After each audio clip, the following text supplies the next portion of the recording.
we have a few folks still trickling in, so we'll give it maybe just one more minute or so, and then we'll get started. Thank you for your patience, everyone, and welcome.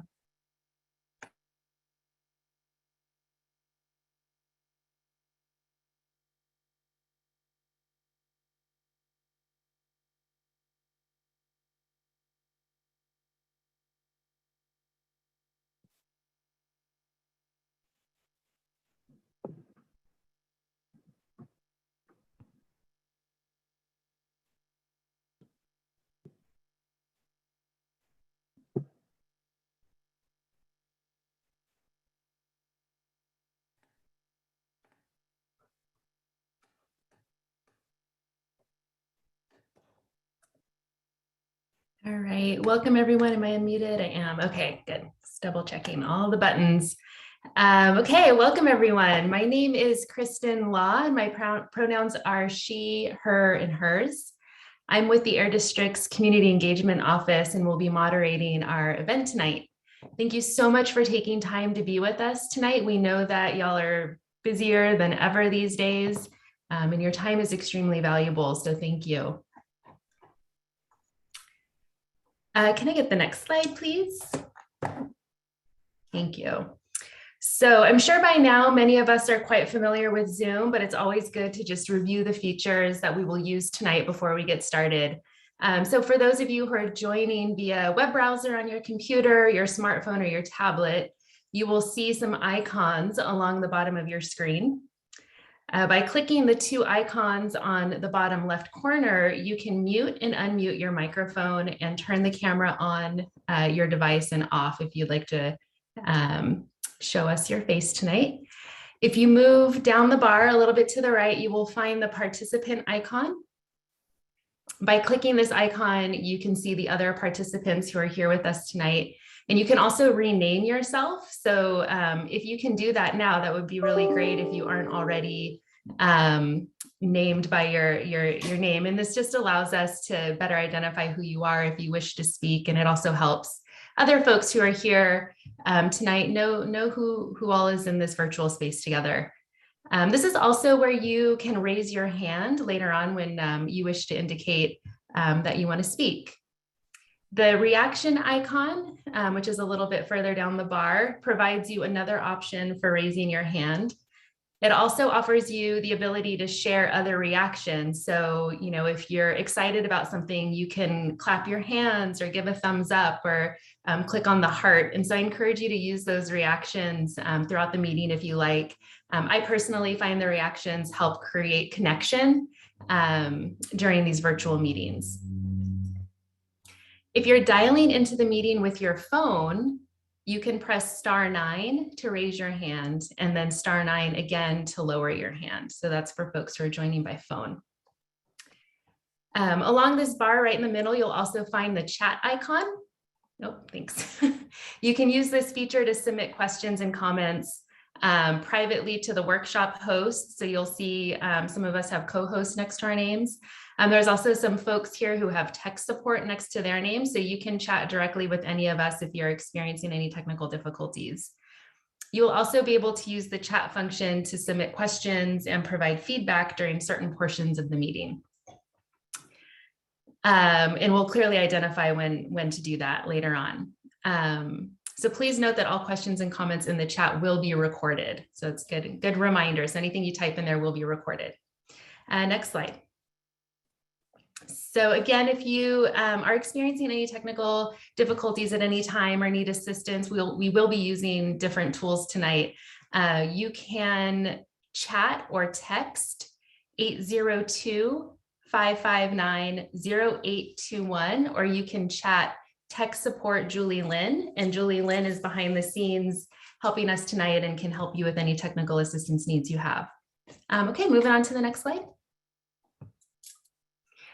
Since we are in this virtual space together, I wanted to just go over some quick virtual participation principles, and we share these before each of our workshops, and community members have contributed to these. And if you have any that you would like us to consider as we continue, hosting workshops and meetings virtually, please share them with us at any time, and we're always adapting and changing these. So we want to respect the speaker and make sure everyone can hear the information being shared clearly tonight. So please, one speaker at a time. And we know we're all joining from different places, whether it's our home or somewhere else. And to avoid any kind of disruptive background noise, we ask that you keep your microphone muted if you're not speaking. Please be respectful of one another. And even though we're not together physically, if you feel comfortable doing so and you are able to, please share your video when speaking so we can stay connected visually. And then we've all probably experienced the various technical challenges that occur with virtual meetings. So complications do occur, and we thank you in advance for your patience and your flexibility. So if you personally experience any technical difficulties, again, please let us know and we'll do our best to assist you. All right, moving on. Next slide, please. Right. So before we begin the presentations tonight, we wanted to allow an opportunity for us to get to know you and for you to get to know each other. So first, we all hold many perspectives, and wear a lot of different hats in our day-to-day lives, but we want to know which perspective best represents you tonight while you're participating in this workshop. So I'd like to ask my colleagues to launch the Zoom poll. And when you see the poll box open, on your screen, please respond by selecting the option that best represents you tonight. And I'm going to ask our Air District team to please not respond. We know who you are and we know what perspective you're holding tonight here at the workshop. And also for those of us who have co-host abilities, please do not click the X in the top right corner because it will close the poll for everyone. If you're joining us from your phone or if you're having difficulties with the poll, you can contact our tech support person and share your response and she'll capture that for us. And for anyone who selects other, it looks like there's a few of you. We ask that you enter your explanation, what perspective are you holding into the chat so we just know, we know who you are. And it looks like we have a critical mass. So if we can go ahead and share those results, it looks like we have a bit of industry, environmental advocacy groups, some government, some individual folks, and one person representing a community group. So thank you for that. We'll go ahead and move on. So next slide, please. So we're going to also engage in a little activity to learn about where you all are joining from. Throughout our time together tonight, we're going to use a free tool that is offered. Oh, thank you. I'm getting chats from folks with their, I guess the chat wasn't open. Apologies for that. So I'm getting direct chats that some folks are here from utilities. Thank you for that.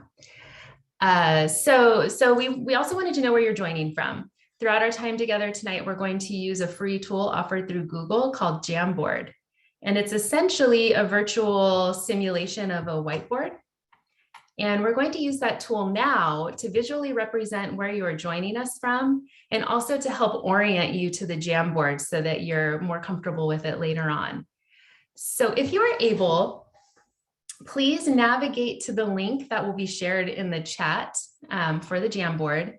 It's also located here on the slide, if you would rather sort of type it in. And once you click on that link, you will enter what Google calls a jam. So this is our first jam together. And the first frame will look like what's here on the PowerPoint slide. If you're not able to participate in the Jamboard, again, you can either text or chat your response to Julie Lynn. Let me see, I'm going to open this Jamboard, see if we're getting a critical mass of folks here. Looks like some people are joining. If you're having any challenges joining the Jamboard, please do let us know so that we can get you in there. Are we having issues? I'm not seeing anyone joining the jam. I'm going to ask my technical support folks. Are we able to get folks in there?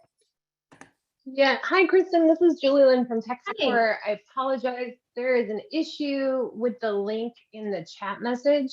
Thank you. Henry has just sent it. So if folks want to find the message from Tech Support, Henry, He has the magic tonight. All right, I'm seeing the numbers go up. Great, that seemed to work. Thank you, Julie Lynn. And thank you everyone for your patience. Right off the bat, we're having some technical stuff, so appreciate that. So it looks like we have a bunch of people joining. That's great. So once you've entered the jam, you'll see on the left side of the screen, you'll see a series of icons going down the side. So you'll click on the fourth icon from the top. It looks like a little sticky note. I see people, there are avid Jamboard users here. When you click on that icon, a little sticky will appear and you can select your preferred color from the top. The default is yellow. You'll type your name and your affiliation, and you'll notice that when you click save, it automatically pulls your sticky into a corner, and you can just drag that sticky, place it right over where you're joining us from. You can see lots of examples there. You can see my example I started with. I'm joining from Richmond. I see my neighbor Julia is also here from Richmond. So it looks like we're getting a pretty good geographic spread. Yeah, and if you're not joining us from a Bay Area county, you can just put your sticky into the white space around the county. Yeah, all right. And if you are not able to access the Jamboard for whatever reason, again, you can send your note to Julie Lynn and she'll get you on a sticky.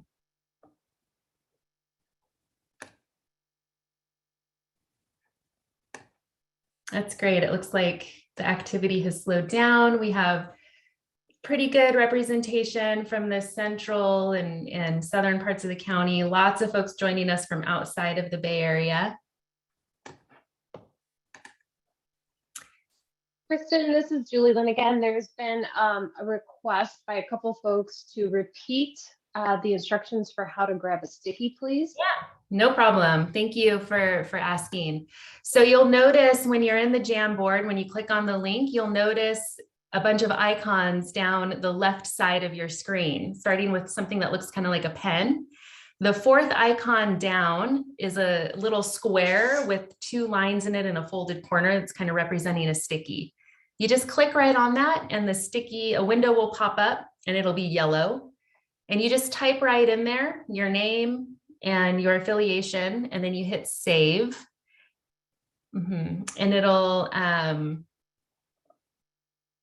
hope I see. Joe, that's fine. We can, you can just click on what you just typed into in that box and you can drag that box, no problem. Yeah, so then once you click save, you'll notice that your sticky kind of moves to the top corner and they start piling on top of each other. So you just move them, I'll move them for you. Yeah, you just find your sticky and just drag it to where you're joining us from. If you're joining from outside the Bay Area, you just keep it in the white space, no problem.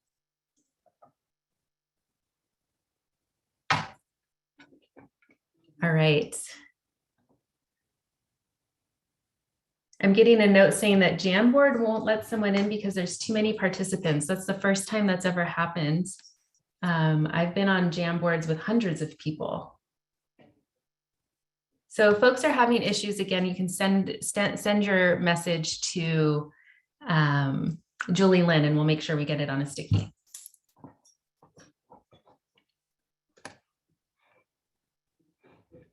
Okay, so moving on, it looks like folks have kind of figured it out. So at the top of your Jamboard, you'll see a square right smack in the middle of the top bar with 1 out of 6. And then there'll be an arrow on either side of that box. If you click on that right arrow, when you hover over it, it says next frame. If you click on that, it will take you to our bike rack. I just wanted to point this out to you really quick. The bike rack is here for you all night.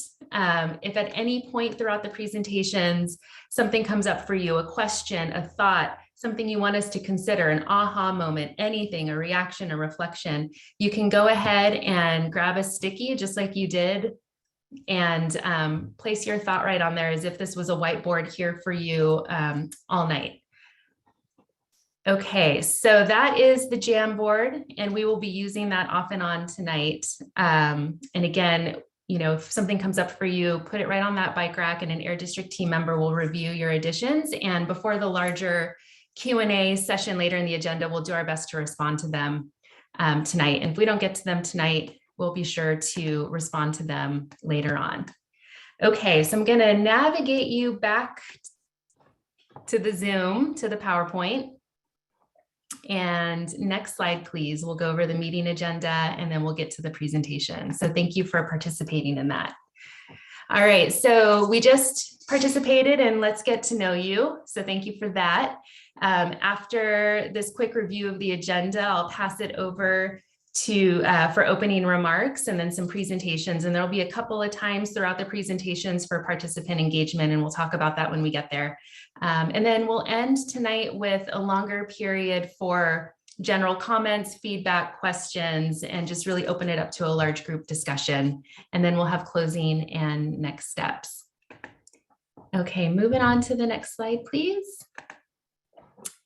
Okay, so with that, I'm going to hand the virtual microphone over to Ms. Veronica Edie, our Senior Deputy Executive Officer of Policy and Equity. So thank you, Veronica.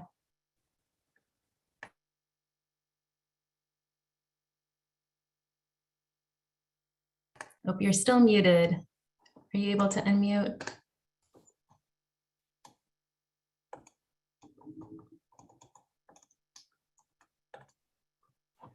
Okay, sorry. We were playing this game of someone unmuting me and then I couldn't. Anyway, problems with the mute button. All is well. Thank you, Kristen. My name is Veronica Edie. I am Senior Deputy Executive Officer of Policy and Equity for the Bay Area Air Quality Management District. And I get to welcome you. So thank you for attending tonight's workshop. And we really appreciate your commitment and engagement to protecting Bay Area air quality. So this is the first public workshop we've had this year on an update to rules 9.4 and 9.6 for building appliances. We appreciate the feedback we've received from many of the stakeholders throughout the process, which got us to this point tonight, as well as from initial discussions at our board meetings almost a year ago to insights provided by many stakeholders and members of the public in our working group process and other discussions over the course of this summer. Tonight, we hope to receive your feedback once again on the draft amendments that are intended to decrease Knox emissions from the building sector. And we look forward to hearing and seeing your advice that you have for us as the rule amendment process continues. The draft amendments we'll be discussing with you tonight are just the first step in realizing these emission reductions. And we also will also discuss the work that will continue to be done by the Air District and throughout the region to help ensure the rule amendments result in equitable outcomes for all Bay Area residents. Many of you have been with us since the beginning and have helped shape where we are tonight. I hope that you'll continue and remain engaged in this effort, offering your comments and asking questions as we work together to protect the air quality for all people who live in the Bay Area. Thank you very much. And am I handing it back to you, Kristen? Sure, you can hand it back to me and then I will hand it right over to Jen Elwell from our Rules Division. Jen, you want to take it from here? Yeah, thanks, Kristen. Thank you. Yeah, so my name is Jen Elwell, and I'm a senior air quality engineer in our rule development section and the lead on this rule effort. So again, thank you everyone for joining us tonight. Our main topics for this evening are as follows. We're going to be discussing background on this effort, including past and future timelines, and then emissions from these sources. We'll then discuss draft changes to both rules 9.4 and 9.6, as well as the projected emission reductions resulting from those draft changes. And then we're going to take a break for clarifying questions on the draft amendments before discussing stakeholder involvement and feedback we received thus far, as well as the equity considerations relevant to this rulemaking. And then we'll do a quick feedback session on ways to ensure those equitable outcomes before we take a break. And then we'll move into just sort of a open comment and question and answer session about the draft amendments. And go to the next slide, Julie. So the rules involved in this effort are Regulation 9 Rule 4, or Rule 9.4, as we'll be calling it, for nitrogen oxides from fan-type residential central furnaces, and Regulation 9 Rule 6, or Rule 9.6, for nitrogen oxides from natural gas-fired boilers and water heaters. And so draft amendments to these rules are intended to address NOx emissions associated with commercial and residential buildings, and specifically furnaces and water heaters. A related rule, Regulation 9 Rule 7, for institutional and industrial boilers, steam generators, and process heaters is not addressed in this rulemaking, but we do intend to look at that in the future, but the technology and emission sources and stakeholders are largely separate. So we're looking at these smaller pieces of equipment right now. You can go to the next slide. So on this slide, we have our sort of general timeline thus far, as well as the rule effort going into the future, into early 2022, which is soon. So our first stop on this journey was that in November 2020, staff presented to our Board of Directors Climate Protection Committee to begin discussions surrounding emission reductions and rules related to building appliances. In April 2021, we presented again at the Stationary Source and Climate Impacts Board Committee meeting and discussed initial rule development concepts for this effort. So for any of you who were at that meeting, the general concepts that were presented at that meeting still carry through. There's more detail now, but we haven't changed course hugely from then, so it should seem a little bit familiar. In the summer of 2021, Air District staff convened 4 external stakeholder working group meetings to discuss specifics around this effort, and we'll talk a little bit more about that later in the presentation. On September 30th, so about a week ago, the workshop package was posted, including the draft rule amendments, as well as the workshop report. So hopefully you guys have had a chance to look at that on our website. I think the link that's been put into the chat for our website is where all of that is located. If you want to get your primer today and look at that later, that also works. October 7th, that's today, we're currently holding our public workshop for these draft amendments. On October 18th, which is not this coming Monday, but the Monday after, we're going to be presenting again at our Stationary Source and Climate Impacts Board Committee meeting, and the content of that meeting will largely be an abbreviated version of tonight's presentation. But if you do want to attend that or make comments there, that meeting is at 9 a.m. and is live streamed from our website and also on Zoom the same way. If you were able to get into this meeting, I've faith you'll be able to get into that one. And then on November 1st, that's our date that our comment period for this workshop package closes. So if you have any questions or comments about this package, make sure that you take a look at them and get in touch with Air District staff or me specifically before that date, just so we can make sure that we have time to get your comments under consideration. And then we're currently targeting December 2021 for potential release of the final rule proposal. And that's, depending on comments received, if we have a lot of things we need to work out, then we'll see, but that's what we're shooting for right now. And then our final step would be in early 2022, TBD date, to come to our board of directors for a hearing for rule adoption. So that's where we are yet. You can go to the next slide, Julian. Great.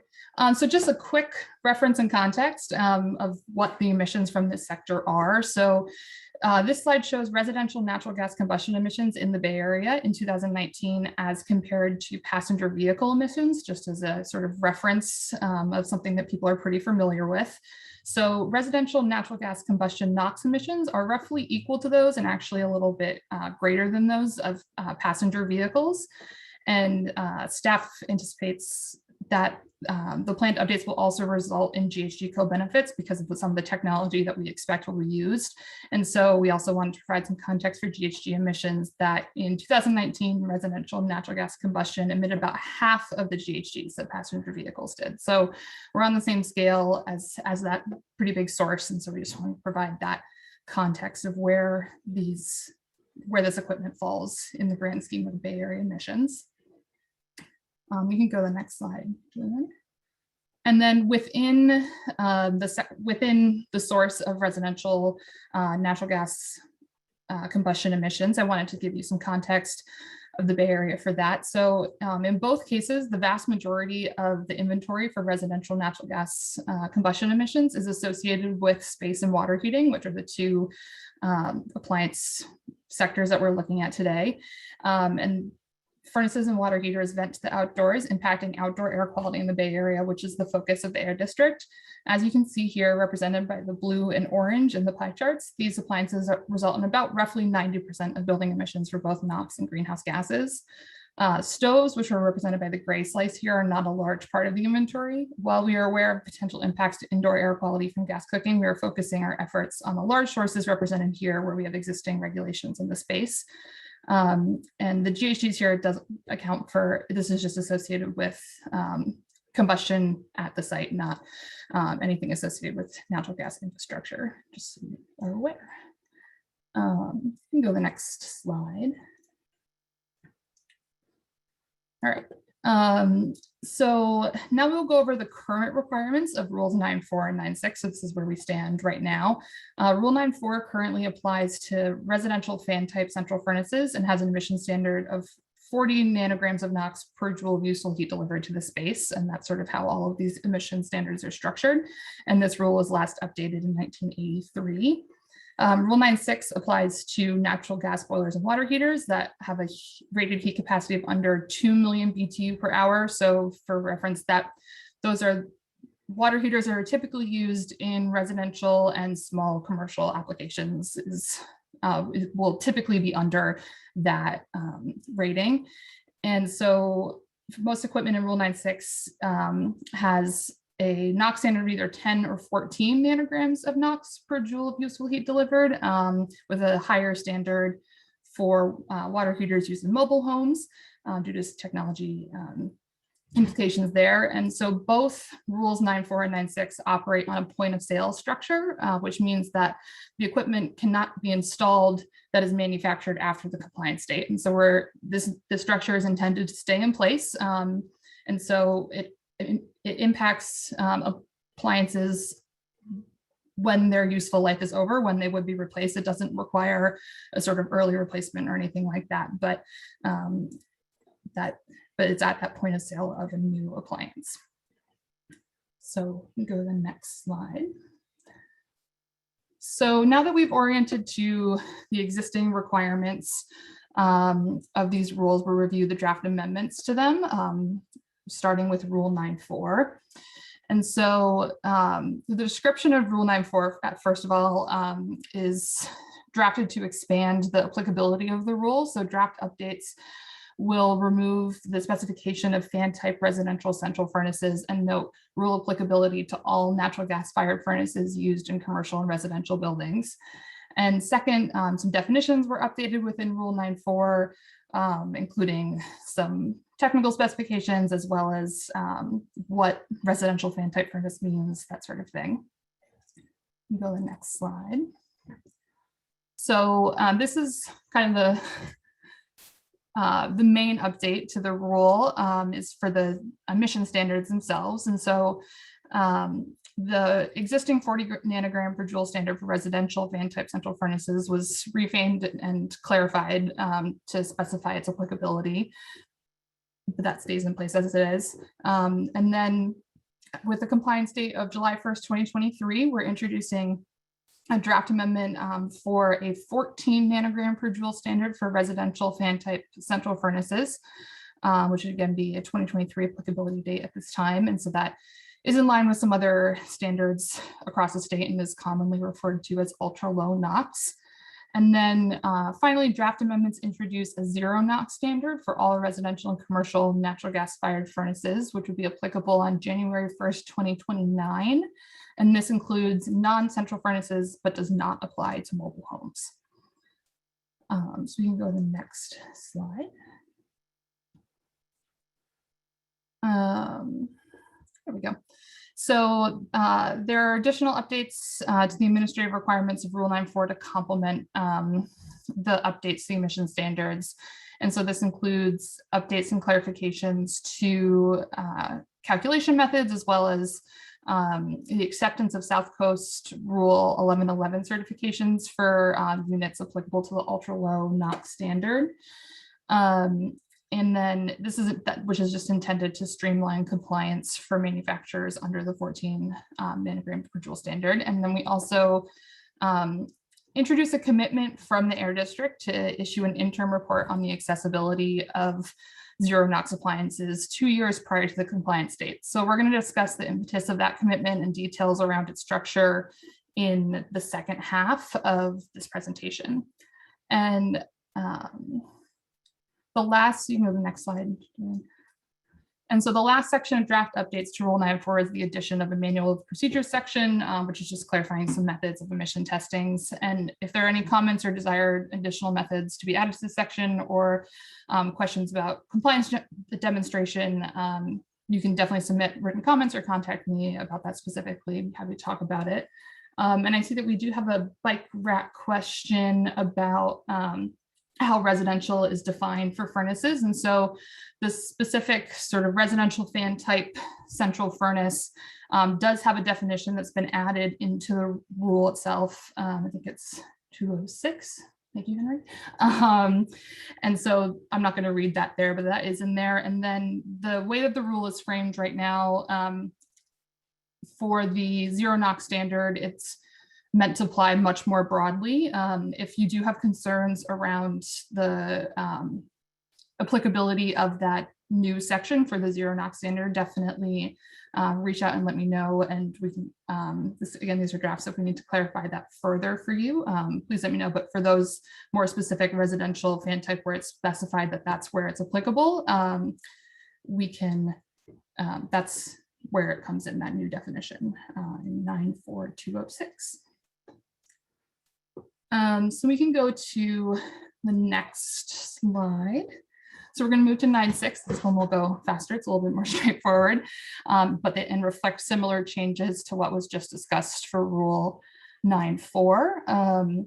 So first of all, a new standard is added to Section 301 to introduce the zero NOx standard for boilers with a heat input capacity of less than 75,000 BTU per hour, which would be applicable on January 1st, 2027. And so 75,000 BTU per hour, that is an existing sort of threshold in our rule. But if you think about your standing water heater in your basement, like the one that's behind me that you can't see because of my blurred video, that's sort of what the size that we're looking at. And then we also have a zero NOx standard added for larger boilers and water heaters in Section 303. So those that are between 75,000 and 2 million BTU per hour, and that would be applicable on January 1st, 2031. And so those implementation dates are staggered due to staff's current understanding of technology development and accessibility in the space. And so the technology for smaller residential water heaters is more readily available at this time, and we anticipate for that to increase over the next few years, including low voltage solutions, which reduce retrofit costs, while the larger units are used in more complex commercial and multifamily applications. So we want to give that a little bit more time in the development process. You can go to the next slide. So Rule 9.6 also has additional updates to the certification section, which includes clarification there and distinguishing between the geographical boundaries of the district versus the actions of the Air Pollution Control Officer, as well as the use of the South Coast determinations for demonstration of compliance as in 9.4. And then finally, we also added Section 404, which is to introduce that same interim report requirement that we discussed briefly in 9.4. As I previously stated, we're going to discuss this and its structure further in the next section of the presentation. So let me go to the next slide. So before we move to clarifying questions about the rule amendments, I have a couple more slides to just talk about the projected emission reductions resulting from these draft amendments. And so if you have questions that you would like to record at this time, you can do so on the bike rack and the Jamboard. I think some people have been taking advantage of that. And Yeah, so I think I'll get to that question after. So in order to determine projected emission reductions, we had to make some assumptions about how uptake will happen over time. So those include equipment replacements for the zero NOx standard. We assume will be electric just because that's the most readily available technology at this time to project into the future. We assume that electricity provided by area utilities will be 98% carbon free. We assume that there's no voluntary uptake of zero NOx appliances prior to the compliance dates listed in the draft rule amendments. We know this isn't true necessarily. We know that this is happening today and will continue to happen from now until the compliance dates, but this is just to be conservative in terms of where we're starting from an emission standpoint.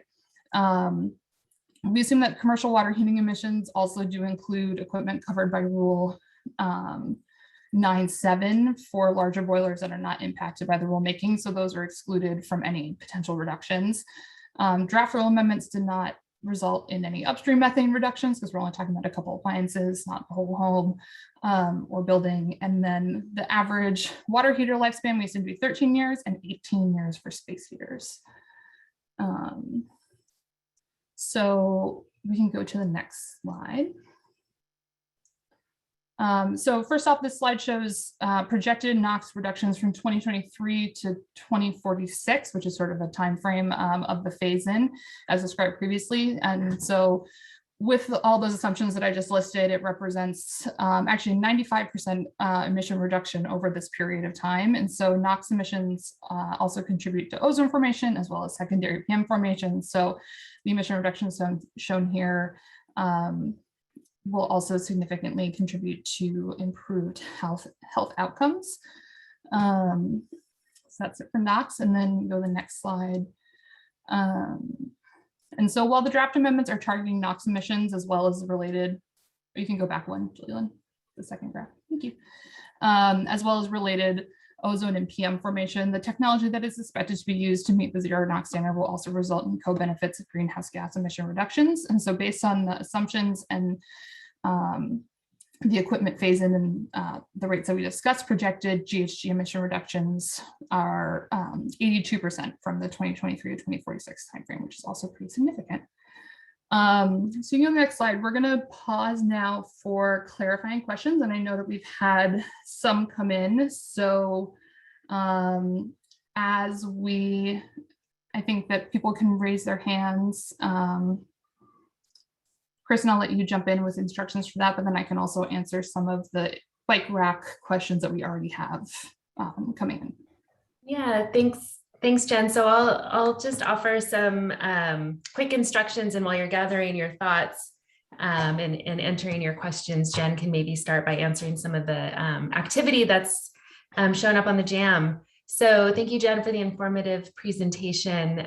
We just wanted to pause for about 10 minutes here in the middle of our presentations to offer an opportunity for folks to just ask questions for clarification, keeping in mind that we do have time set aside at the end of the workshop for broader feedback and comments and things like that.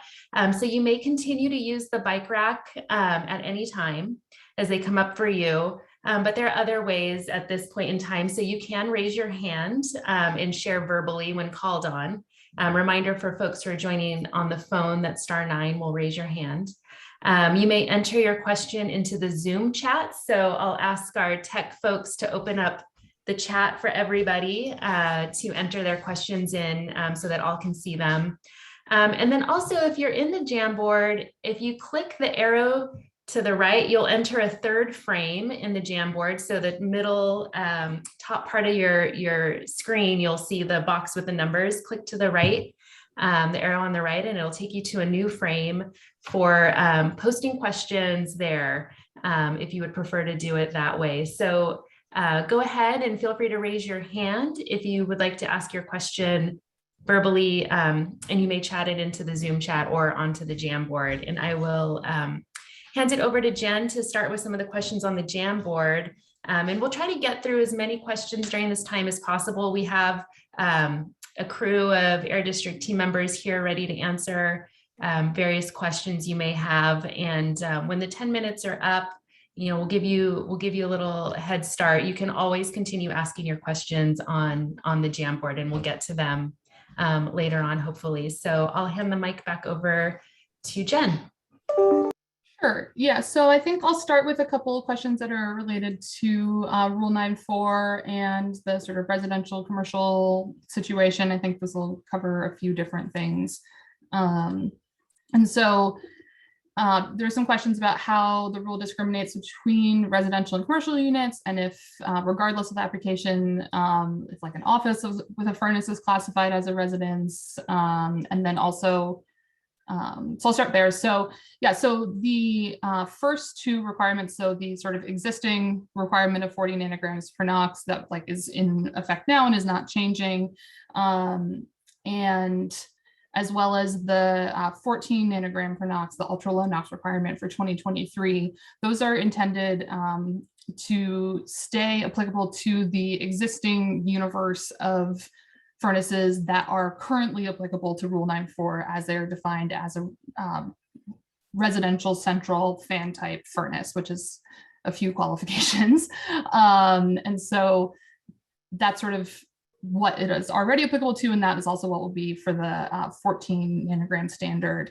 And then it's under the 2029 standard for 0 Knox, where we are intending to bring in that larger universe that is not necessarily applicable to sort of all of those qualifications that are in the definition of 9.4 right now. So if it's not necessarily fan type or not necessarily central, so including like sort of wall furnaces and those sorts of applications, as well as not necessarily specific to being in a quote unquote residence.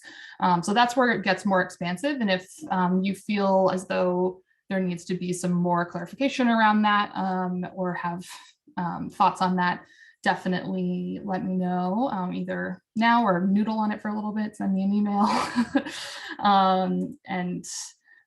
But that's sort of the intention there. And then I think there was also a question about if we have a sense of the amount of the market that will get left out at that 14 nanogram level and then brought in at the 2029 level. So I don't have a number for you off the top of my head right now, but we do anticipate that that is a fairly significant portion of the market that will be brought in at that level, just because of sort of that list of qualifications that comes in, including commercial, as well as a lot of older homes with or with like wall furnaces or floor furnaces, that sort of thing, that are not necessarily currently under there. So hopefully in our staff report and our final presentation of this rule, we'll have a number more nailed down for that, but I don't have one for you at this exact moment.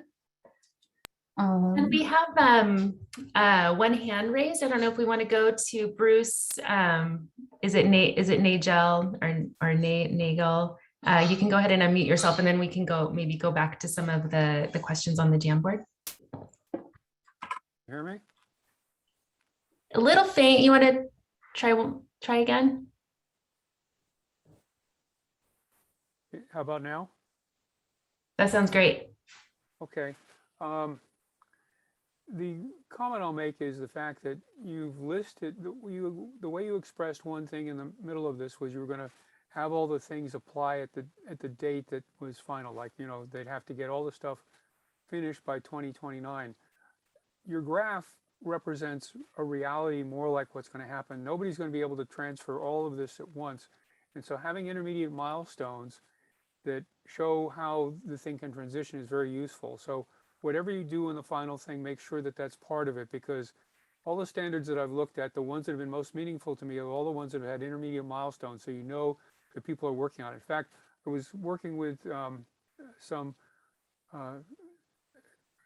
particular account that was looking at this, and they were balancing 2030 versus 2045. That's a very intelligent conversation, and we want to encourage more of that. Okay, thank you. Yeah, I mean, I think that we want to represent that phase in as much as we can, but I will take that into consideration. Thanks. Let's see. And then, so some other ones we have here, that someone mentioned that there's, that the space heater life is longer than 18 years under the Department of Energy, if that's under consideration. So yeah, this was something, a different source than that one that we had used. And this is just sort of how we phased it in. And so that sort of just represents what the emissions look like over time. And if you feel very strongly that that whatever the DOE number is better to use, then we can definitely look at that. But that doesn't necessarily impact the rule standard itself, just how we're looking at what it's going to be in the future. But happy to hear about that. And then someone asked if we've quantified asthma, hospitalizations, premature death, and other adverse health outcomes that we prevented from the rule. So we do have some more analysis from this standpoint to do in terms of, okay, these are the emission reductions. What does that mean? And how does that impact from a health outcome standpoint? And so we want to have that information in our staff report coming up. So great question. And yes, we would love to have it, but we don't have it at this exact time, but it is pretty significant reductions. And then also quick note for slides. These slides are actually posted to the website under this event that we posted today, actually. And so you should be able to pull up the PDF of that if you want to, as well as time in the future. And we'll also have the recording available.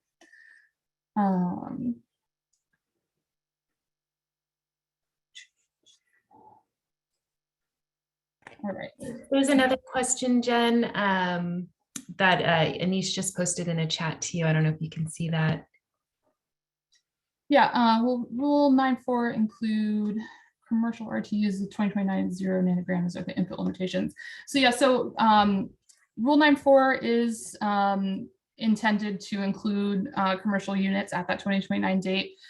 We don't have a specification of an input limitation for there. We are intending that to be pretty all-encompassing, but I think there's a fair amount of questions around here. We can, if that definition needs to be a little bit more granular, that's definitely something that we can consider. And then keep talking about the information that we analyzed to arrive at the compliance dates that are proposed in the 9.6 revisions. Yeah, so so 9.6 has the 2027 for the smaller under 75,000 BTU units and 2031 for the larger ones. And so that was just based on our current understanding of the market and the technology that is coming available and currently under review and under development. And so it is our understanding that there are multiple low voltage solutions at that 75,000 BTU standard that will be coming on the market this year, maybe on the market already, sort of that's something that's happening right now and is going to continue to increase over time. And so because of that, that's something that we feel more comfortable in with that date that's pulled up a little bit. But just because of the way that those larger units are used in multifamily situations and understanding of the complications around those types of replacements and how those systems are used, that's why that one's pushed out a little bit farther. So if you want to hear more about that in more granular detail, please reach out to me, but that's basically what it was based on. Jen, I think maybe time for one more question and then we can move on. And we know that there's a lot of activity here in Jamboard and we'll try to organize it behind the scenes so we can keep track of those questions that we haven't had an opportunity to respond to and can save them for the Q&A portion. Yeah, so I'll do quick. So one question is why not go, this is a good transition question, the other ones we can come back to later. Why not go to 0 nanograms sooner than 2029? And what would need to be done to make an earlier date possible? So the lead time in these dates is really based on our desire to make sure that these solutions are not only technologically available and existing on the market, but are also accessible to everyone in the Bay Area from a financial standpoint, as well as just from an access and ease of installation and all of that. And so We can get into that right now.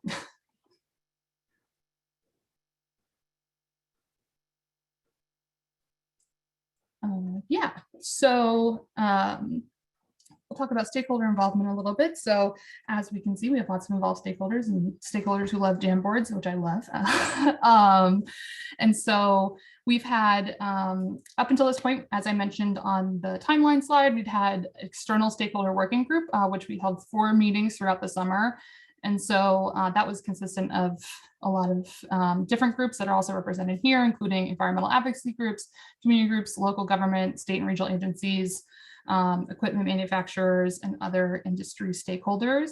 Some of the state and regional agencies also were the Air Resources Board, the Energy Commission, as well as some other air districts, as well as utility providers. So that was a great sort of mixed group that we had. And staff also met with additional stakeholders as requested and presented at existing working groups, such as those hosted by the Building Decarbonization Coalition and Alameda County, among others.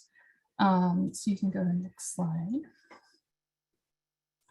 And so we've received a wide variety of valuable feedback throughout this process thus far, including today, which is great.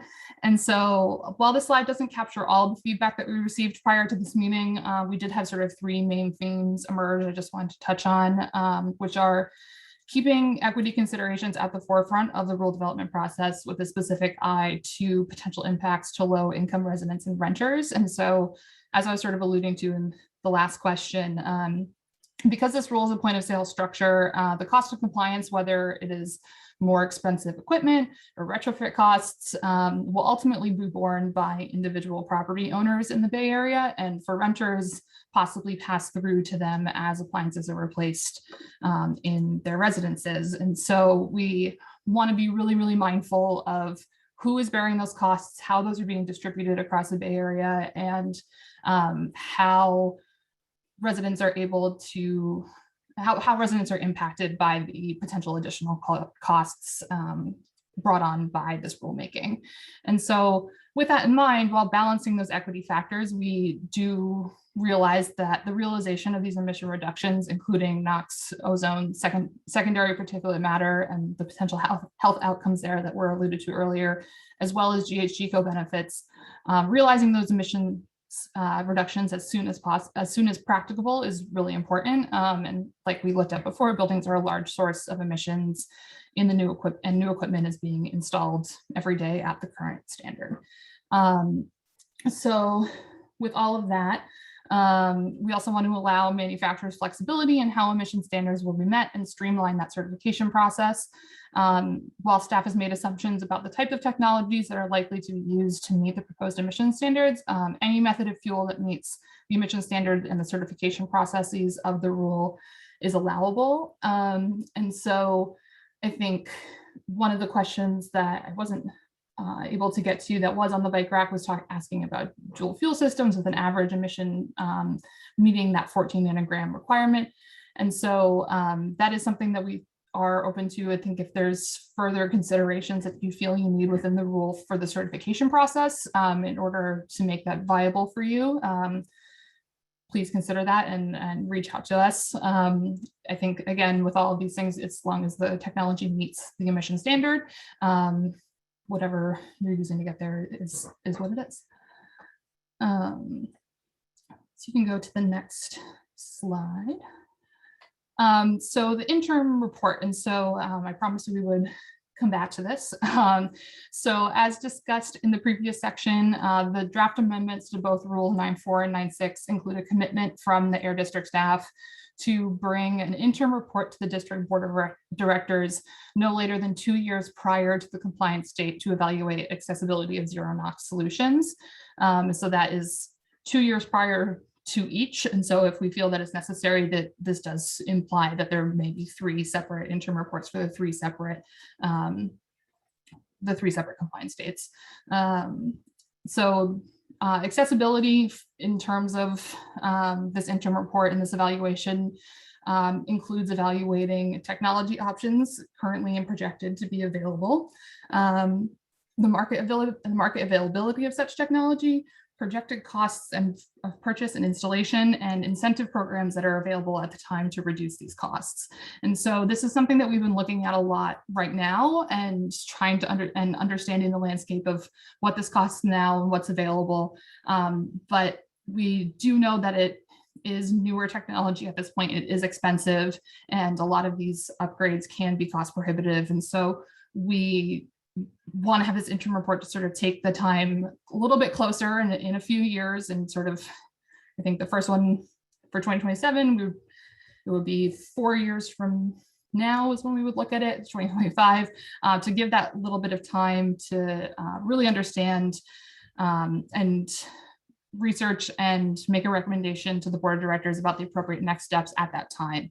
And so our desired outcome there would be to leave the regulation as it was in place, as it was passed, but the interim report allows for the evaluation to occur with a more complete information and availability of a range of options to occur depending what is found to be appropriate from that research and what is desired by the board of directors.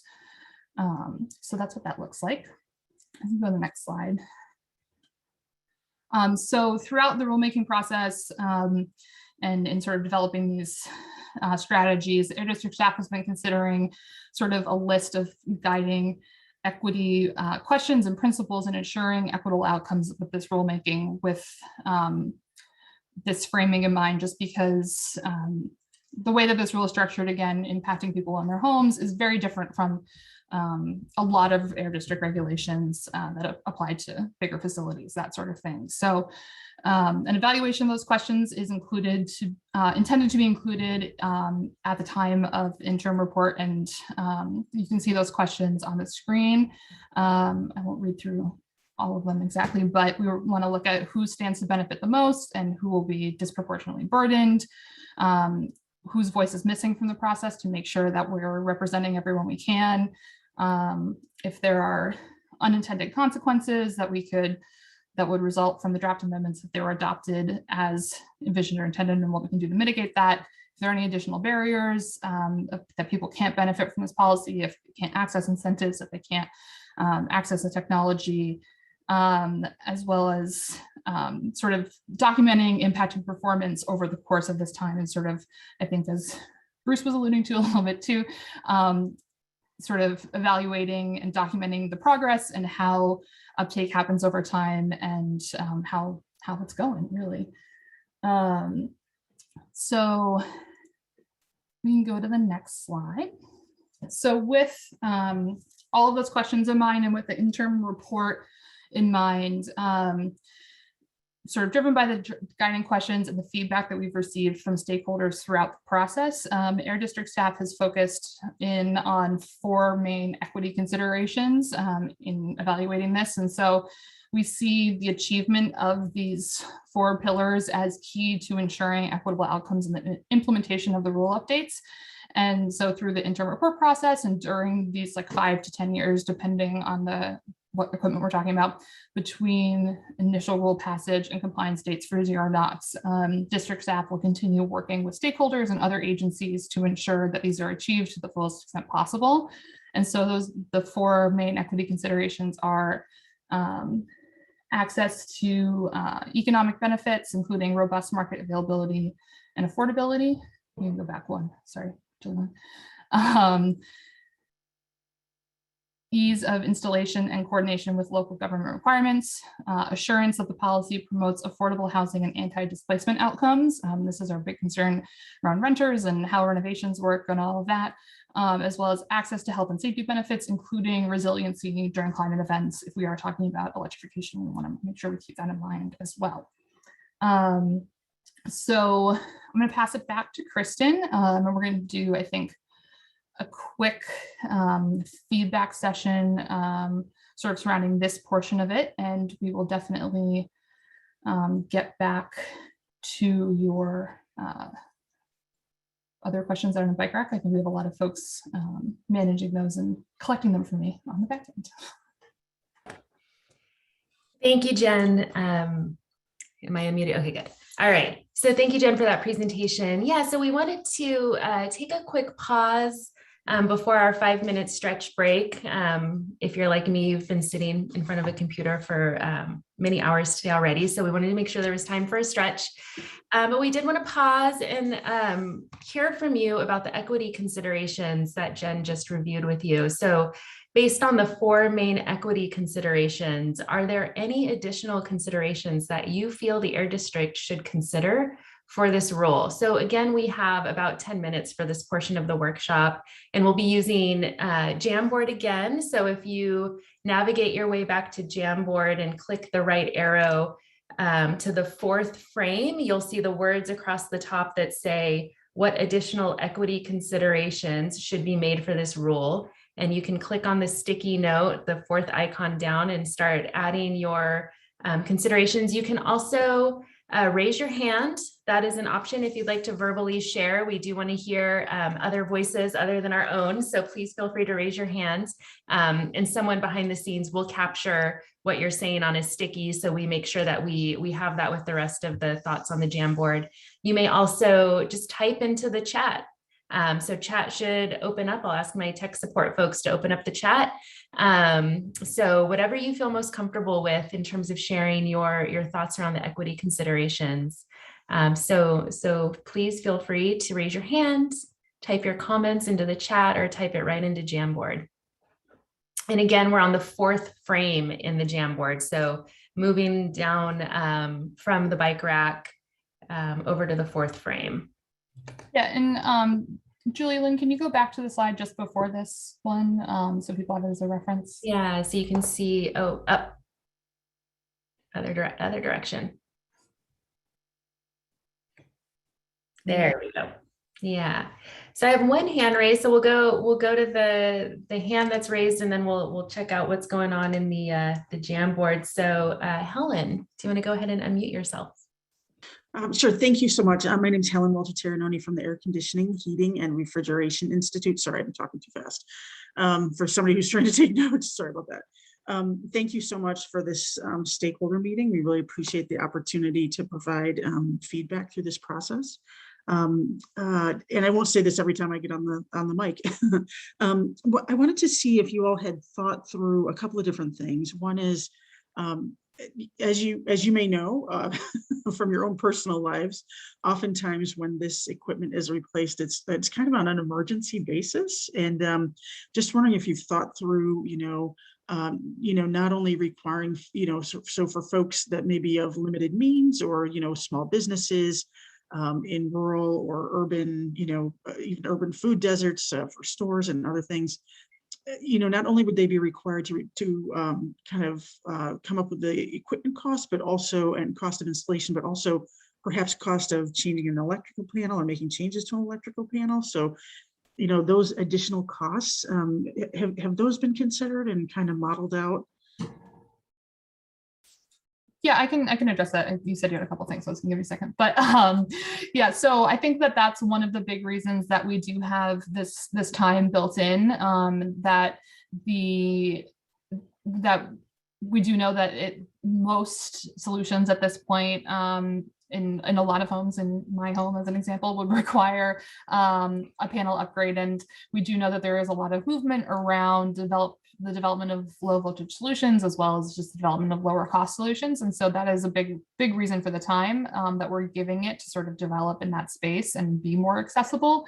But that's also a big reason for the interim report process and making sure that we feel like it's coming and we feel optimistic, but that when we get a little bit closer, we want to make sure that we're not putting a bigger burden from that standpoint.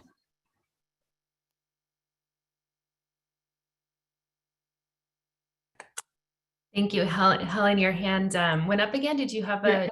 Maybe just to follow up on that point. Jen and I have actually talked about this a little bit, and so I'm really happy that she was able to answer that again. But I'm wondering.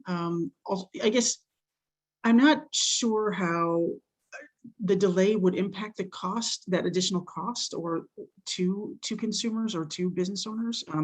So maybe that's something for the Bay Area folks to, for you all to kind of contemplate a little bit as you're kind of thinking through the way forward. Yeah, no, I appreciate that. And I mean, I think it's, again, it is with those low voltage solutions, then some of those retrofits may not be required, but I definitely appreciate your thoughts on it and happy to hear more about it.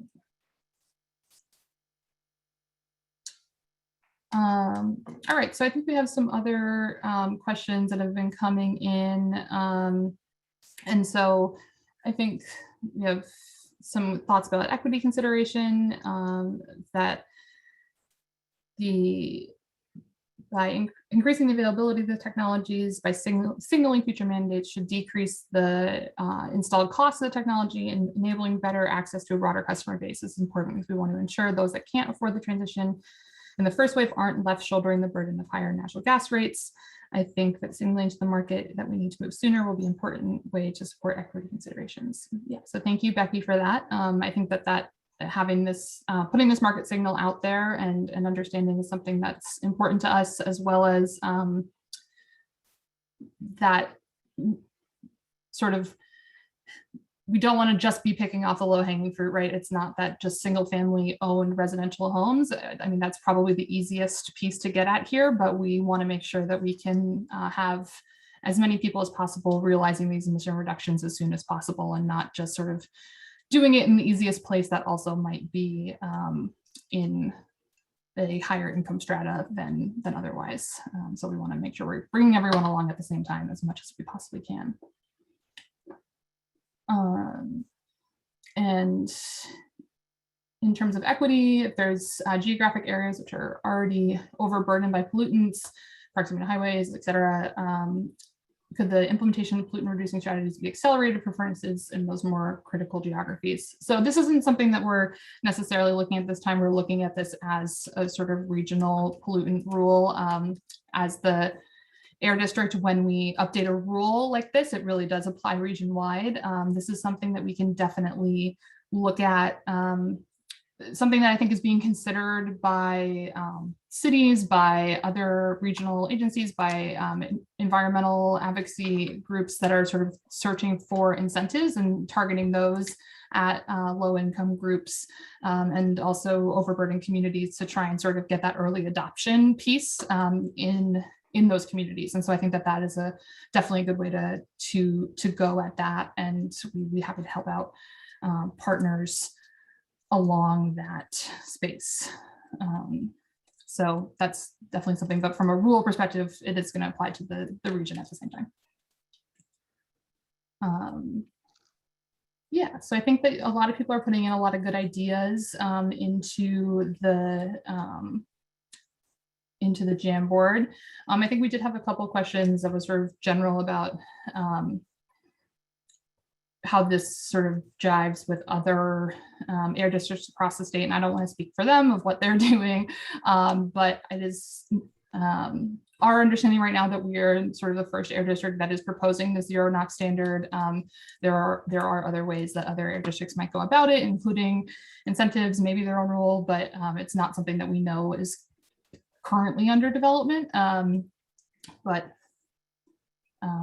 it's definitely something that could be of consideration. And I think South Coast and SJV separate central furnaces from packaged furnaces. And so how we address these different products, that's a good question. If you want to follow up with me about that, I'd be happy to discuss it specifically. I think, again, this is a little bit of that same definition confusion in 9.4, and we can definitely get into that in different updates. So yeah, so I think that these are great questions. I don't see any other raised hands, and we're a little bit over time. So Kristen, are we going to do break time? Can we go to the next slide? And it might be the one after that. Yeah. Oh, do you want to quickly go over these next steps, Jen, or should we go right into the? Yeah, I can say this really fast. So these were already on the timeline, but again, just as a reminder, if you have to hop off during the break, we do have comments that are due for this package by November 1st, just to make sure that we have enough time after that to get everyone's comments in and considered and into the next version. So if you have any questions about that, please reach out to me. My contact information is on the website, as well as on these slides, which are also on the website. And then we also will be at our stationary source committee meeting, not this coming Monday, but the next Monday, if you want to be there to hear some of the same information, but also hear our board members talk about this as well. So those are the next immediate steps. Just as a reminder, if you do have to hop off during the break, you have plenty of opportunity between now and November 1st to contact me and get comments in on this package. Thank you, Jen. So if we can move to the next slide. Yeah, so we'll take a quick 5-minute break, and we know that folks are busy and may have evening plans or families to take care of. So if you do need to hop off, we wanted to make sure that we shared our workshop evaluation survey with you. We do take these very seriously, and we've been making improvements throughout the pandemic as we are adapting in our virtual workshops. So we'll go ahead and take a 5-minute stretch break so we can reconvene at, let's say 7:19 p.m. We'll come back and the Air District team will go over the Jamboard while we're taking a stretch break so that we can make sure we can hit on some of those questions you all posed. So thank you. Feel free to turn your videos off and take care of whatever bio needs you have, and we'll see you back in about 5 minutes.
Welcome back, everybody.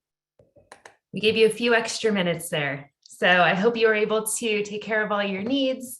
Enjoyed the relaxing tunes. Thank you to our tech support staff for putting on those tunes. It really helped me just kind of relax into those few minutes. So we have the majority of the rest of our time together tonight to engage in discussion and answer any remaining questions that you may have. And again, similar to the other engagement portions of tonight, you can raise your hand and share verbally when called on. And reminder again for folks on the phone that *9 will raise your hand. You may enter your questions via the Zoom chat, and our team behind the scenes will be capturing those comments verbally, those verbal comments submitted through Jamboard. Sorry about that. And we'll also be using the share screen feature this time around to show the Jamboard as we're getting questions, just so you can kind of see everything that's coming in. But you may also follow along by navigating to the final screen, that final frame in the Jamboard. So during the 5-minute break, the Air District team was reviewing the questions on the bike rack and those that we were not able to answer in the earlier sessions. So we will begin this portion by responding to a few of those, and hopefully that will allow you some time to kind of gather your feedback, your thoughts, and your questions. So I'll hand it back over to Jen, who can help kind of moderate some of the Q&A with me. But please feel free to start raising your hand and typing your comments now if you like. So Jen? Yeah, thanks. So yeah, thank you everyone for your participation so far and all of your inclusion of stuff on the Jamboard. I love it when these tools work out.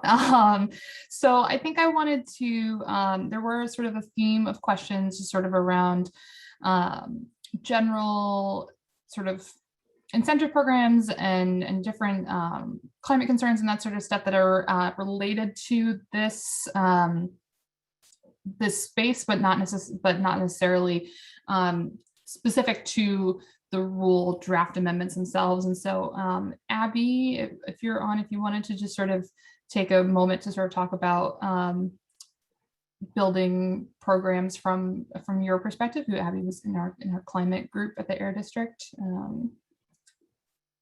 You can unmute yourself.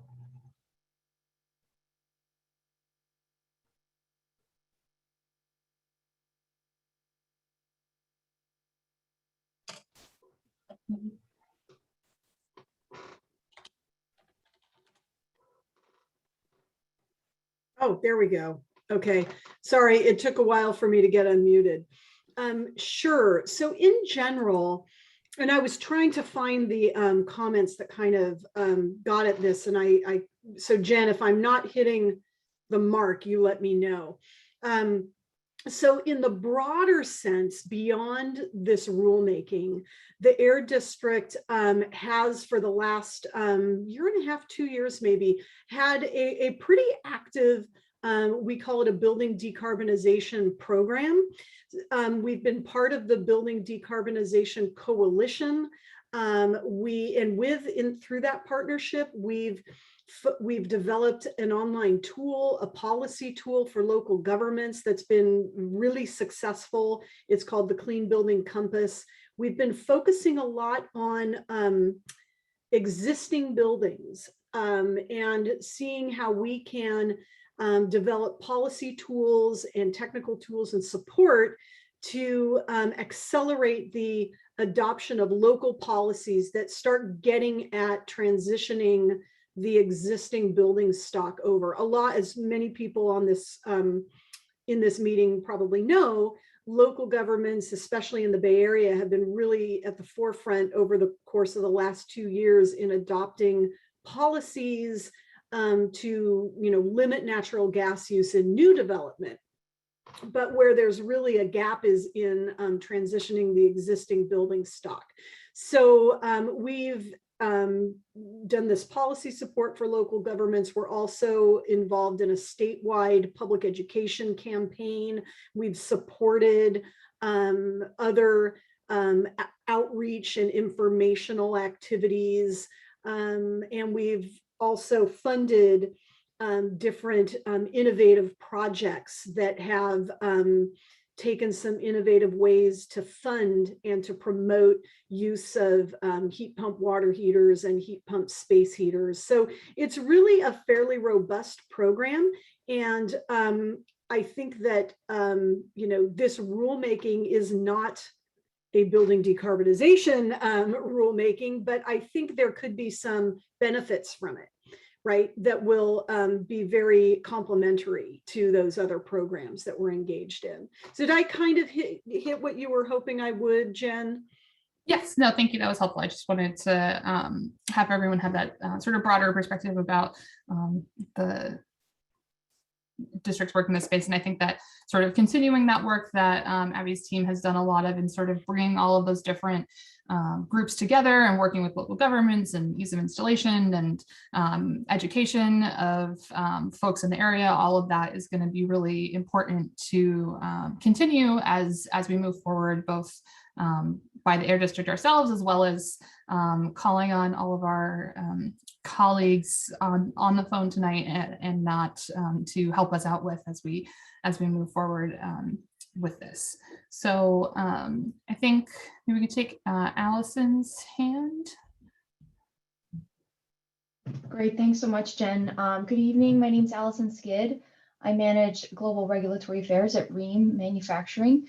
I wanted to mention, Rheem's one of just a few manufacturers with global product offerings in both space heating and water heating equipment. So I'm very impacted by the rule. We proudly manufacture boilers in Oxnard, California.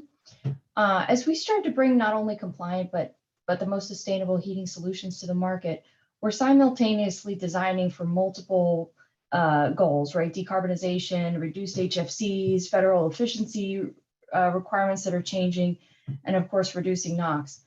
So we remain dedicated to helping the air districts meet their targets at an affordable cost to the homeowner and business owner. And a key part of that affordability is making sure there's a wide variety of models and brands on the market. So to that end, I just wanted to express some concern about the inclusion of a zero Knox deadline in the rule at this time. We recognize that you're proposing it well in advance in order to provide that sufficient planning horizon. However, we see this proposal as premature given that we don't have yet a report that details the projected technologies and respective costs and market availability. And the scope is also so broad as to include all commercial equipment where we know existing large equipment installations are even less ready to make this transition. So, we're just concerned that the cost impact to consumers and businesses, needs to be studied further, especially in replacement situations that are challenging to retrofit. And without this, we create the risk of driving equipment replacements to really undesirable alternatives, exacerbating grid load and maybe even, creating some safety concerns. So, in addition to further analysis, staff should conduct this full technology assessment, well in advance of 2 years prior to, it going into effect, and giving some thoughtful consideration to near zero solutions, which could include some types of natural gas that would give significant NOx reductions, but at the same time preserving the energy resilience that you're looking to preserve, and making affordable options for all types of installations. And I think it was also mentioned before, of course, considering the need for incentives and funding, especially pertaining to affordable housing, at least to cover electrical panel upgrades, which, as Helen mentioned, may need to occur on an emergency basis. So thank you so much for your inclusion of the hybrid or dual fuel heat pumps that you intend to have comply on an average basis. We look forward to hearing more about this and understanding how the compliance would be determined. And thank you for the opportunity to comment. We really appreciate the hard work that went into this, and especially that you established a stakeholder working group. And we look forward to collaborating further. Thanks, Allison. Yeah, I appreciate those concerns, and we'll definitely continue to talk about different solutions as we move forward. So I'll go ahead and read some of the questions for you, Jen, that are coming in on the Jamboard. So how will BAA-QMD ensure that homes receive the electrical upgrades needed to upgrade their appliances. Assuming a low voltage solution will work in all cases is a stretch, as they have limitations on how much hot water they, got cut off. Anyway, so that you got the gist of the question, but it's cut off from the sticky note. Yeah, no, that's okay. Yeah, so I think I appreciate that that question, the concern. I think that it's difficult to say that the air district itself will be able to ensure that utilities are able to provide that additional those additional panel upgrades. That's something that is, for a lot of reasons I'm sure you guys can understand, not necessarily within our control 100%. I think that the low voltage solutions are a big piece of the puzzle that we want to make sure are available to people for certain scenarios, and in scenarios in which they can, sorry, I was distracted by the screen, in scenarios in which they are applicable, but there are scenarios in which those larger appliances are going to be needed, and those upgrades are going to be required. That's something that we're going to continue to work and talk to utilities and CCAs, as well as the California Energy Commissions and others, just to make sure that these types of upgrades are included in their projections and their understanding of the grid's capacity moving forward towards that date. But it's something that, yeah, we definitely are aware of and appreciate that comment. Thank you, Jen. And again, I'll invite folks to raise your hand, even if you did post a Post-it note or entered something into the comments. If you'd like to, share something verbally, please do. But here's we got one. All right. Let's see. Diane Bailey, do you want to go ahead and unmute yourself and Sure. Hey there. A number of folks are raising concerns about the need to do panel upgrades to, and I see some stuff about Tom Cabot's Watt diet in the chat. Well, I just want to note that the notion that panel upgrades are necessary to electrify water heating or space heating is a little bit outdated. And I think it'd be really wonderful for the Air District to put out kind of a professional review of the Watt diet concept and all of the automatic circuit sharing equipment that's now on the market and getting, more and more widely used. It could save residents throughout the Bay Area a lot of money. And also, I think there's a little bit of a lack of awareness right now because it's relatively new technology, but because of the savings and also avoiding the delay of panel upgrades, which can take months of time to get PG&E approval. I think it's really important for the Air District to get out ahead of this and put some of this information out there. And if it needs to be peer reviewed or have expert review, get that process started now. Thanks. Thanks, Anne. Yep, appreciate it. Definitely different options out there in order to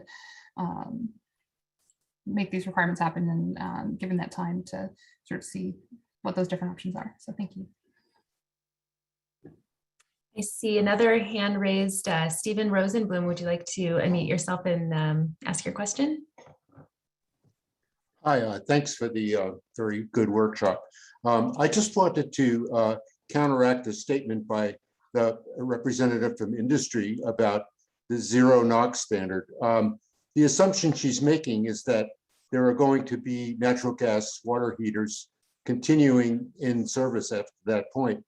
I think she's missing the fact that we're in a climate emergency and that natural gas for home heating and water heating is going to have to disappear over time. So industry needs to start getting on board with that and stop trying to drag their feet.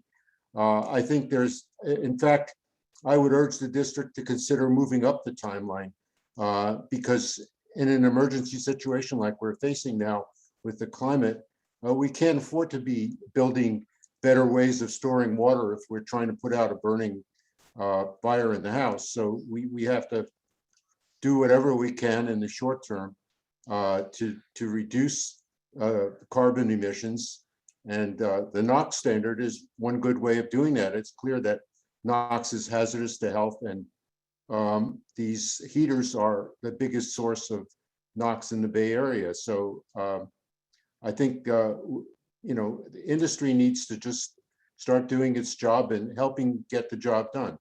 Thank you. Thanks, Stephen.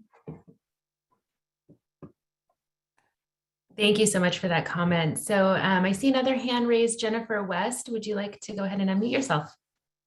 Hi, thank you. I'm Jennifer West, and I work at Stop Waste in Alameda County, and I also work with BayREN's 9 county regional programs. Thanks to a grant from the Air District, I have been working on heat pump water heater and a contractor incentive program over the last couple of years, and we're coordinating with the tech program that's just launching. So I just want to say 3 things in support of this.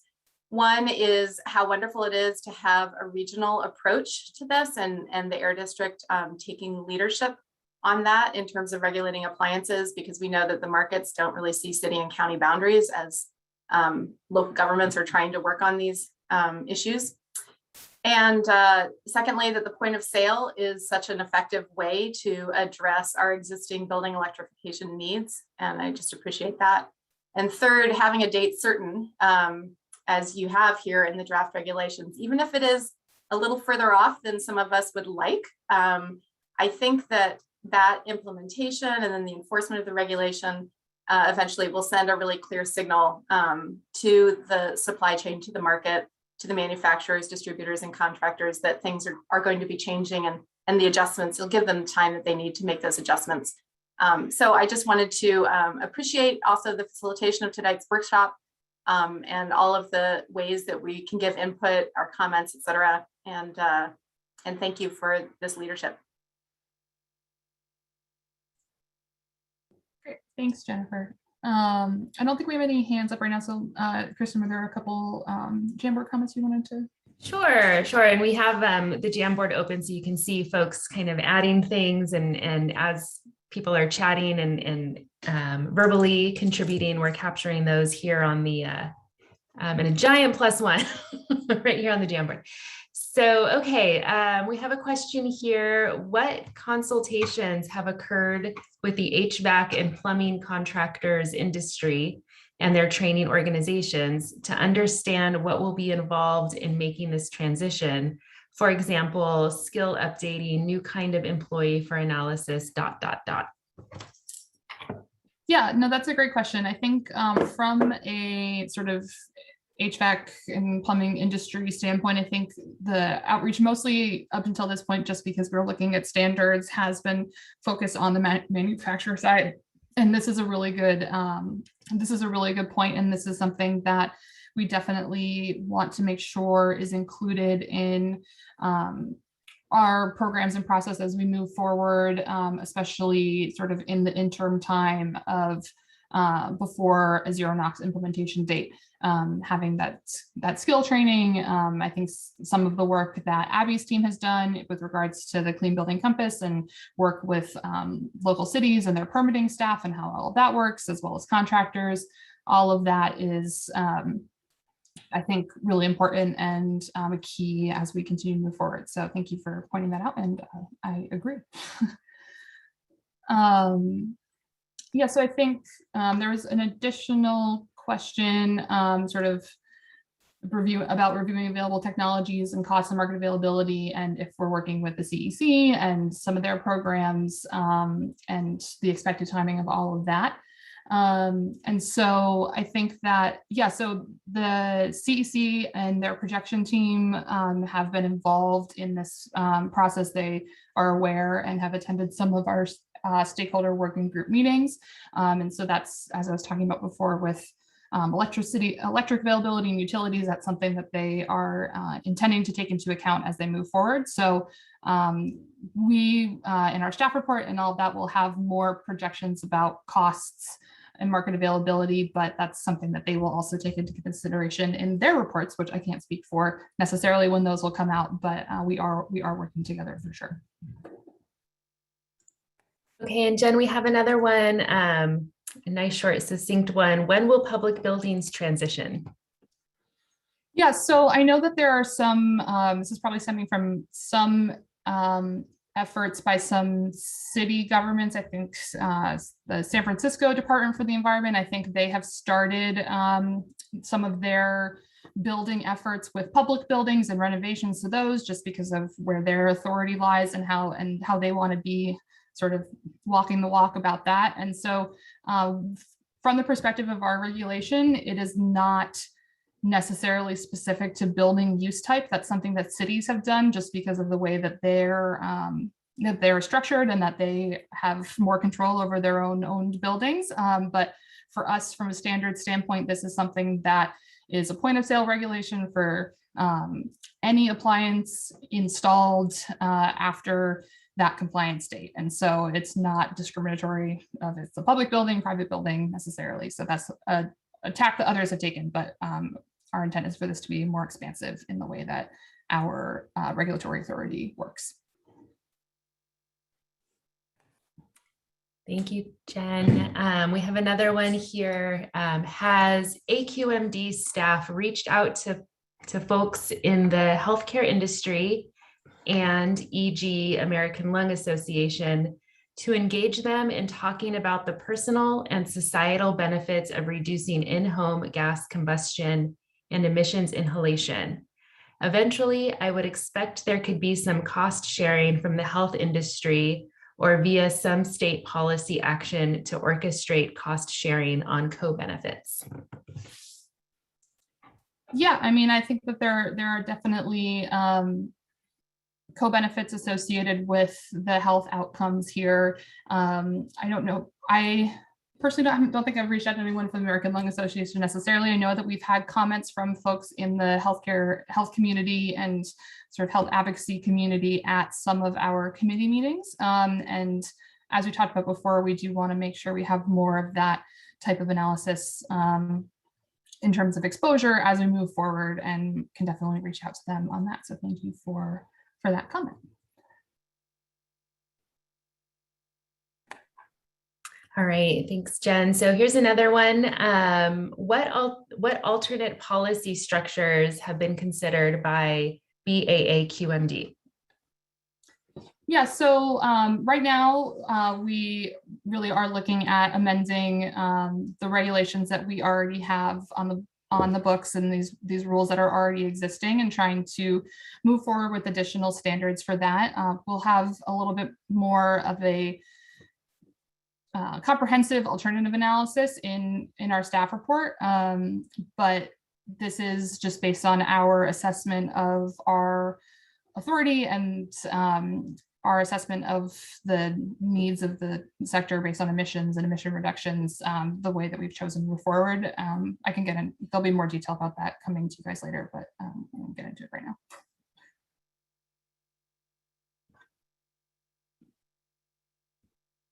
Okay, I'm just looking really quickly. Okay, we got another one here, and then we have a few more minutes left until we move on to next steps. So I just wanted to let folks know, if you have that burning question, still feel free to raise your hand or post it into chat or onto the Jamboard. We do have a few more minutes. So here's another question for you, Jen. Has BAAQMD examined how much of the market is covered by currently available and planned complaint product offerings? Yes, I think that's probably planned compliant product offerings, most likely. But yeah, so I mean, I guess that depends on how you define the market in this case. Again, we are looking at this from a point of sale perspective, that everything new that is installed that was manufactured after the compliance date would have to comply with the new standard. And so with that, it would be sort of everything new that is bought in that space for units that are applicable. So if there are units that aren't applicable that are within the market, if we're talking about these larger institutional boilers that are applicable to 9.7 as an example, those would not be included. But if we're talking about these smaller units, once we do get to that compliance date, it is about 100%, right?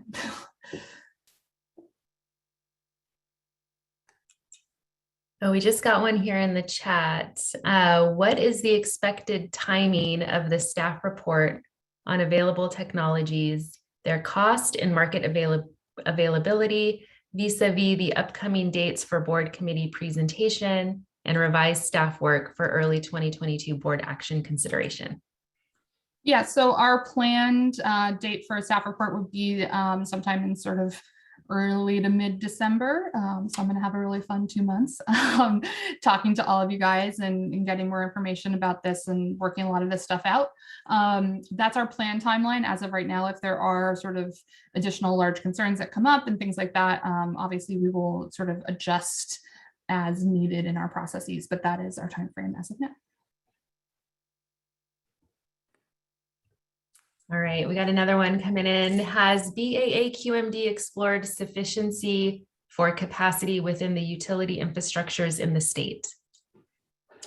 Yeah, so as I've mentioned, we have been talking to CEC and their projections team about this, and they are aware of what we're planning. And so it's something that they are planning to include in their projections, which I think will be more complete than anything that we could necessarily project for utility infrastructure. So we're happy to continue and work with them more as we move forward in this. But it is something that we're definitely aware of, and it's from CEC's perspective, I think something they are planning to take into account and account for, and know that there'll be enough available and what needs to be done to get there.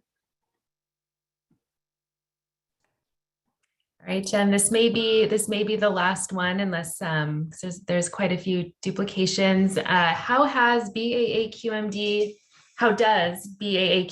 differentiate between commercial and industrial usage under Rule 9.4? Yeah, so I mean, there are a lot of questions here sort of surrounding this, the definition of where 9.4 commercial and usage starts and ends. So I've definitely taken that one into account. That's one of my big takeaways from this one, and that's something that we'll definitely look at defining a little bit more clearly, and I'm happy to hear from folks about that. Right now, the industrial word is actually used in 9.6 and 9.7 for the water side, and that distinction is mostly made based on equipment size. So that may be where we go on the space side as well. But if you have other thoughts about that, let me know.